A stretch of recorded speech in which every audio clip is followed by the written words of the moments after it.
La vision humaine est un mauvais allié pour explorer des mondes lointains. C'est pourquoi, depuis des siècles, les inventeurs terrestres ont créé des longues vues et des télescopes dont les oculaires, défiant d'immenses distances, nous aidaient à pénétrer les profondeurs de l'univers. Avec le temps, le progrès scientifique a permis d'envoyer sur les surfaces des planètes du système solaire des appareils équipés de caméras. Grâce à eux, nous avons pu voir de nos propres yeux des cratères mystérieux, des vallées inexplorées, des falaises austères et d'autres détails des paysages extraterrestres. Mars est le favori en matière de recherche. C'est lui qui a reçu le plus de visiteurs terrestres. Qu'ont-ils donc vu sur cette planète désertique et sombre, mais tellement attirante ? Voici devant vous un collage unique de photos martiennes tirées des catalogues de différentes missions ayant un jour visité ce corps céleste rocheux. Abonne-toi. Sur cette photo, on peut voir un affleurement de roches à fine couche dans la région Murray Butts du mont Sharp. Sur cette photo, on peut voir des roches à fine couche au même endroit. Ici, on peut voir une pente dans la région Murray Butts du mont Sharp. Sur cette photo, on aperçoit des extrémités inclinées et un affleurement stratifié dans la région Murray Butts.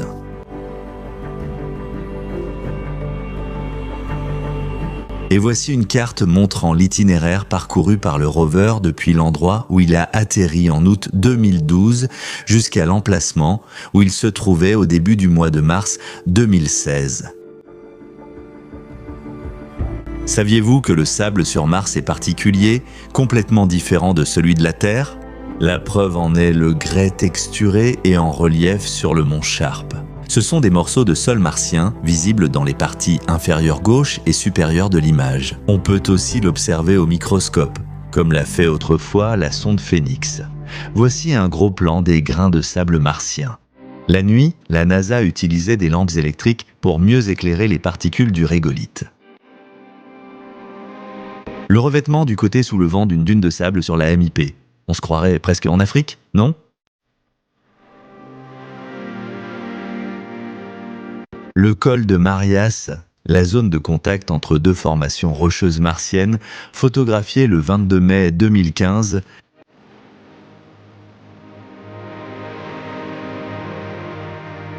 Maintenant, nous allons jeter un coup d'œil sur le flanc de la montagne Bagnold.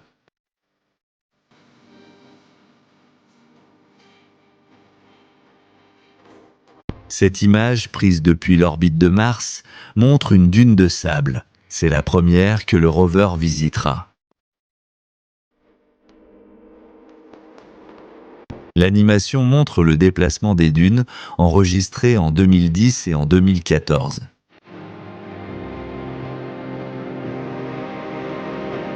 Et voici la cité-jardin dans les environs du mont Sharp. La caméra de la sonde a montré un réseau de veines minérales sous la crête rocheuse du mont Sharp.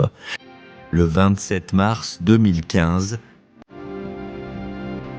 l'image suivante montre un matériau sombre avec différentes compositions chimiques, situé dans les veines minérales de la cité-jardin.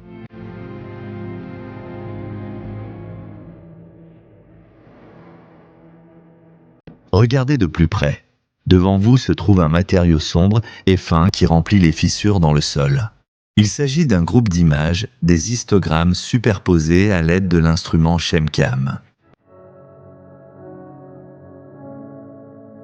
Comme on peut le voir sur cette image, les veines minérales dans la zone de la cité-jardin varient en épaisseur et en luminosité. Ici, un contact géologique a été observé où la roche pâle rencontre une montagne plus sombre située au-dessus. La photo a été prise le 21 mai 2015. Qu'est-ce qui pourrait être plus beau qu'un coucher de soleil dans un cratère martien, probablement seulement celui de la Terre ? Le rover martien a enregistré cette séquence d'images du soleil se couchant au moment du crépuscule, au 956e sol.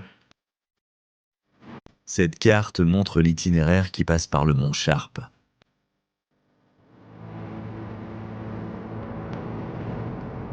L'étoile verte indique l'emplacement du rover après le trajet du 16 avril 2015. La carte couvre une zone d'environ 2 km de large. Et maintenant, observons la vie des robots. La station de surveillance environnementale du rover sur le véhicule martien comprend des capteurs de température et d'humidité installés sur le mât du rover. Cette photo est un gros plan d'une veine minérale bicolore à un endroit appelé la Cité-Jardin sur le mont Sharp. Et où est le rover? Ne s'est-il pas perdu? Le véhicule martien peut être vu sur cette photo dans la région de Pahrump Hills, dans le cratère Gale.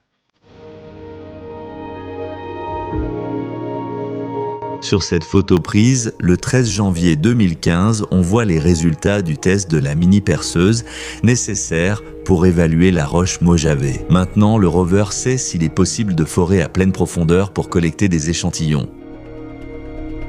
Ce graphique présente une comparaison entre la quantité de composés organiques, appelés chlorobenzène, trouvés dans l'échantillon de roche Cumberland, et sa quantité dans des fragments de 3 autres types de phosphore.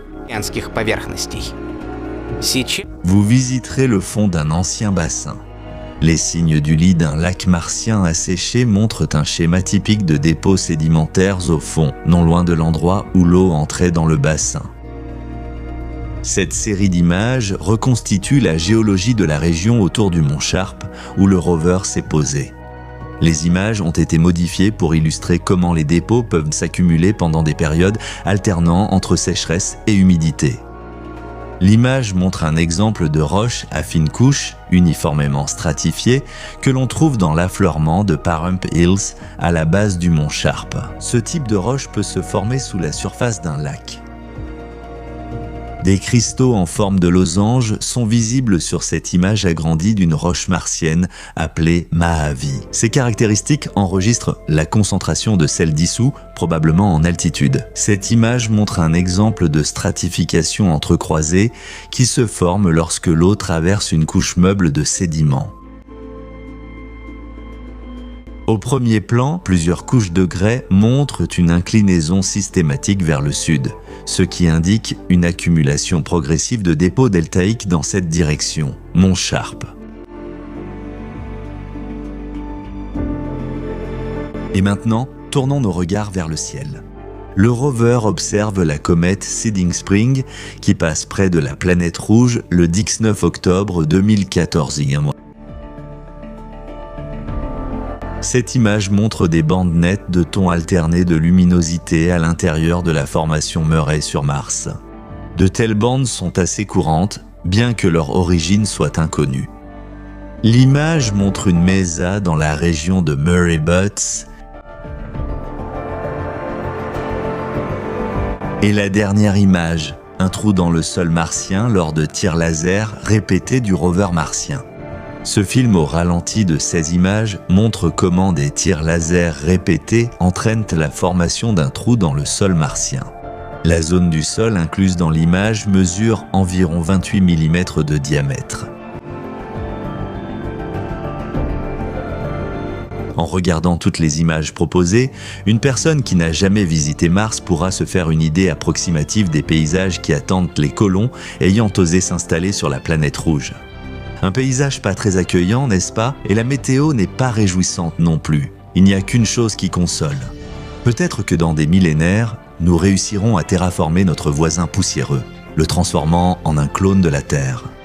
Alors, tant que cela n'est pas arrivé, dépêchez-vous de profiter de l'authentique paysage martien. La vision humaine n'est pas d'une grande aide pour explorer des mondes lointains. C'est pourquoi, depuis des siècles, les inventeurs terrestres ont créé des longues vues et des télescopes dont les oculaires, défiant d'immenses distances, nous aidaient à pénétrer les profondeurs de l'univers. Avec le temps, le progrès scientifique a permis d'envoyer à la surface des planètes du système solaire des appareils équipés de caméras. Grâce à eux, nous avons pu voir de nos propres yeux des cratères mystérieux, des vallées inexplorées, des falaises austères et d'autres détails des paysages extraterrestres. Mars est le favori en matière de recherche. Il a reçu le plus grand nombre de visiteurs terrestres. Qu'ont-ils donc vu sur cette planète désertique et sombre, mais tellement fascinante? Voici devant vous un collage unique de photos martiennes tirées des catalogues de différentes missions ayant jamais visité ce corps céleste rocheux. Commençons par les structures titanesques. Cette image a été assemblée à partir de dizaines de photos prises par la caméra MAST de Curiosity. Elle a été prise au sol 1931 en janvier 2018. Le mont Sharp se dresse au centre du cratère Gale, dont le diamètre est de 96 miles. Voulez-vous jeter un œil à Mars à l'échelle microscopique? S'il vous plaît. Sur cette photo, on voit une roche martienne à fine couche qui comprend de petites protubérances en forme de cristaux ainsi que des veines minérales avec des matériaux clairs et foncés. Et dans ce cas, il est montré comment isoler ce que l'on recherche à l'aide des outils standards proposés par l'équipement scientifique des sondes. L'image montre comment l'utilisation de filtres spéciaux disponibles sur la caméra montée sur le mât du rover Curiosity aide à révéler la présence de certains minéraux dans les roches ciblées. L'image est un ensemble de photos prises à travers 3 filtres, choisis pour que l'hématite, un minéral d'oxyde de fer, apparaisse comme un violet très prononcé. Voici le rover Curiosity en train d'effectuer un test le 17 octobre 2017 dans le cadre du développement par l'équipe d'une nouvelle méthode d'utilisation de la foreuse du rover.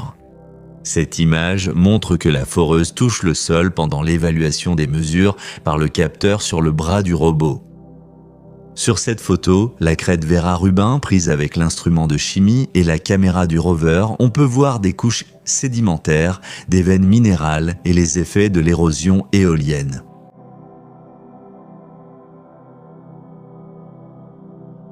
Les paysages martiens sont un sujet inépuisable pour les caméras des sondes venues de la Terre.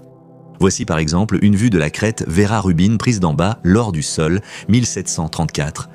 Cet endroit a été désigné pour le rover Curiosity bien avant que l'appareil n'atterrisse en 2012.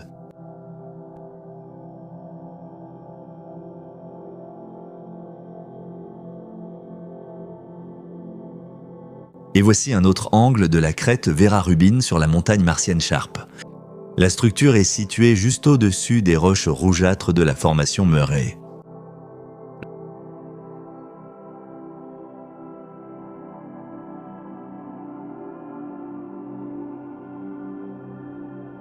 Sur cette photo, on voit une colline sombre appelée colline Horizon qui s'élève d'environ 5 mètres au-dessus des matériaux rouges stratifiés et exposés qui recouvrent les pentes de la montagne Sharp.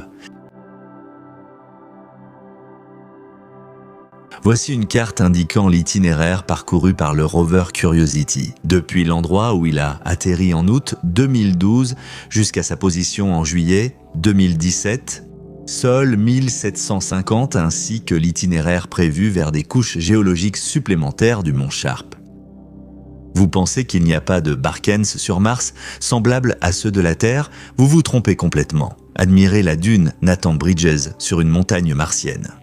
Elle a été l'un des arrêts de recherche de la mission d'étude des dunes actives martiennes, Nathan Bridges. 166-2017 помог возглавить cette mission. Et encore un panorama avec une dune linéaire active dans le cratère Gale.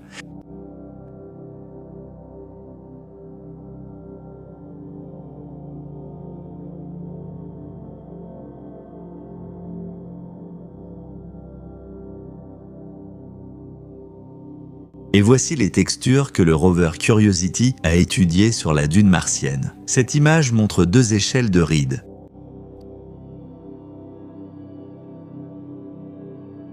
Il existe aussi sur la planète rouge des tourbillons uniques.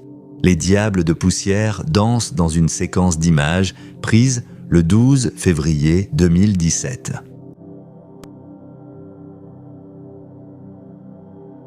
Un diable de poussière passe près d'une dune de sable martienne.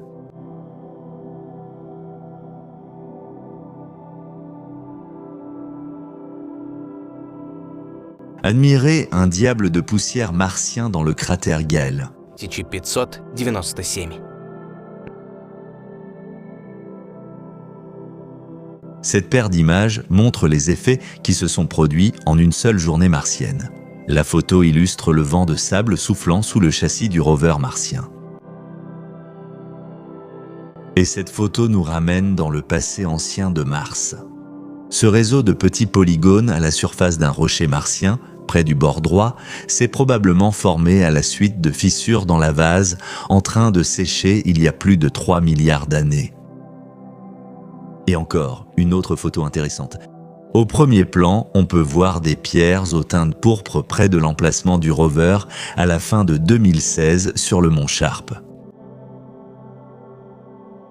Voulez-vous jeter un coup d'œil à une météorite de fer-nickel frappée par le laser du rover le 30 octobre 2016 ? Il convient de noter que la pierre sombre à la surface lisse a été minutieusement examinée à l'aide d'impulsions laser, et elle a été confirmée comme étant une météorite de fer-nickel. Voici un panorama à 360 degrés du rover sur Mars. C'est ainsi que ressemble notre sombre voisin.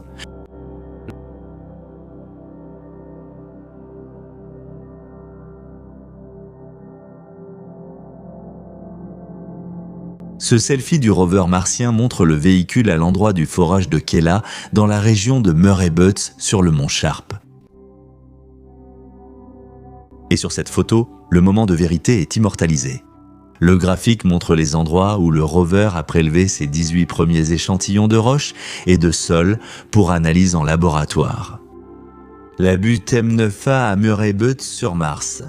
Le sommet de la colline dans cette scène, prise par la caméra de mât, se trouve à environ 5 mètres au-dessus du rover et à 25 mètres au sud-est de celui-ci. Voulez-vous voir des photos de la série Adieu à Murray Butts ? Les voici. Sur cette photo, on peut voir un affleurement sur une colline avec des roches stratifiées dans la région de Murray Butts sur le mont Sharp. SpaceX prévoit d'envoyer les premiers humains pour un voyage de 6 mois vers Mars. Ce voyage ne sera que le début de la mise en œuvre du plan global d'Elon Musk visant à faire de l'humanité une espèce multiplanétaire. Pour atteindre ces objectifs ambitieux, SpaceX doit établir la première base sur Mars et, après un certain temps, la première ville martienne. Mais comment cela se passera-t-il ? Comment les premiers colons établiront-ils une base sur Mars ? Quelles règles devront-ils suivre ? Que faudra-t-il faire pour construire une ville autosuffisante sur Mars ?